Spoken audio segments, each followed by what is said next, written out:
Chennai RK நகர் தொகுதி அதிமுக வேட்பாளர் RS Rajesh Tondiarpet Muthumariamman கோவிலில் வழிபட்டு தீவிர பிரச்சாரத்தை தொடங்கினார்.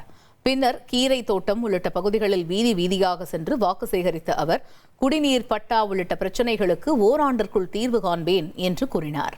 மேலும் அதிமுகவின் திட்டங்களை துண்டு பிரசுரங்களாக பொதுமக்களிடம் அவர் வழங்கினார்.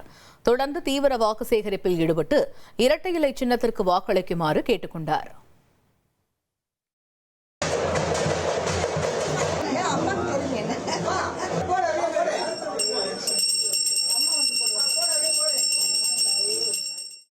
அதாவது மனிதனால முடியாது எதுவும் கிடையாது. அப்படி நடத்தும் போது அந்த தீர்வு உடனே எடுத்து காண முடியும். ஸோ இதெல்லாம் மக்களுக்கான அடையாளம் சொல்லியிருக்கேன். இந்த ஃபீல்டு தெரியும், நான் என்ன வேலை செய்வேன், எப்படி செய்வேன்றது மக்களுக்கு தெரியும். அதனால ஆர்கே நகர் மக்கள் கண்டிப்பாக இந்த ஒரு விஷயத்திற்காக, இந்த ஒரு விஷயம் கிடையாது, எல்லா விஷயத்திற்காகவும் ஒரு அடையாளமா தேர்ந்தெடுக்கிறாங்க. இனி செல்லும் இடமெல்லாம் செய்தி.